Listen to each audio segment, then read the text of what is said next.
মানুষের জীবনে তিনটি ধাপ থাকে, একটা হচ্ছে তার অতীত, একটা হচ্ছে বর্তমান, একটা হচ্ছে ফিউচার। এই তিনটি সময়ের মধ্যে সবচেয়ে গুরুত্বপূর্ণ সময় হচ্ছে তার বর্তমান। একজন মানুষ তার অতীতকে নিয়ে চিন্তা করে এবং ভবিষ্যৎকে নিয়ে দুশ্চিন্তা করে তার বর্তমান সময়টাকে ধ্বংস করে দিতে পারে। আবার একজন মানুষ তার অতীতের খুবই খারাপ এক্সপেরিয়েন্স, ভবিষ্যতের খুবই খারাপ দুশ্চিন্তা, দুটি বিষয়কে পাশে রেখে তার বর্তমানকে উপভোগ করতে পারে। এবং যেই মানুষটি এই কাজ করে সে একটি থিওরি মেনে চলে, সেই থিওরিকে বলা হয় কার্পে ডিএম থিওরি।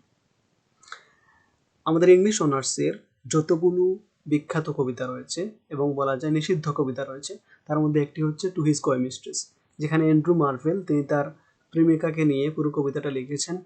তিনি রাজি করাচ্ছিলেন তার প্রেমিকাকে তার সাথে শারীরিক সম্পর্ক স্থাপনের জন্য, এবং তিনি বিভিন্নভাবে এগুলো বর্ণনা করছিলেন। এই কবিতার 15 নম্বর লাইন, সেটা অনেক বিখ্যাত, সেটা আমার ফ্রেন্ডরা সবার মুখস্থ এবং অনেকের এটা মুখস্থ যারা এই কবিতাটি পড়েছে। সেখানে তিনি বলেছেন যে তার প্রেমিকার কোন অঙ্গ প্রত্যঙ্গের পেছনে তিনি কতটুকু সময় ব্যয় করবেন। এই কথাবার্তার সাথে তিনি আরেকটি বিষয় উল্লেখ করেছেন, যেটি তার কবিতার দুটি লাইনের মধ্যে রয়েছে। সেই দুটি লাইন হচ্ছে, had we but world enough and time this coyness lady were no crime. তিনি বলেছেন তার লেডিকে অথবা তার প্রেমিকাকে যে আমাদের যদি অনেক বেশি সময় থাকতো, আমাদের যদি অনেক বেশি হায়াত থাকতো জীবনে, তাহলে আমরা এই কয়েনেস দেখাতাম অথবা এই লজ্জা দেখাতাম। যেহেতু তিনি তাকে বলছেন ফিজিক্যাল সম্পর্ক করার জন্য এবং সে সেখানে লজ্জিত হচ্ছে, হয়তো বা চাচ্ছে না, তো তিনি তাকে রাজি করাচ্ছেন যেহেতু আমাদের হাতে অনেক সময় নেই, আমাদের জীবনে একেবারেই স্বল্প, এজন্য এই স্বল্প জীবনের মধ্যেই আমাদের সবকিছু শেষ করতে হবে এবং তুমি রাজি হয়ে যাও। এই যে তিনি বর্তমানটাকে উপভোগ করার জন্য বলছেন, এটাই হচ্ছে কার্পে ডিএম। কার্পে ডিএম শব্দটি ইউজ করেছেন প্রথমে রোমিয়ান কবি হোরাইস। তিনি তার একটি কবিতা লেখার সময় তার মধ্যে কার্পে ডিএম এই শব্দদ্বয়ের মাধ্যমে একটি সেন্টেন্স বলেছিলেন, এবং এটার অর্থ হচ্ছে সিজ দ্য ডে। এর সাথে সিজ দ্য ডে নিয়ে আমাদের একটা ড্রামা রয়েছে।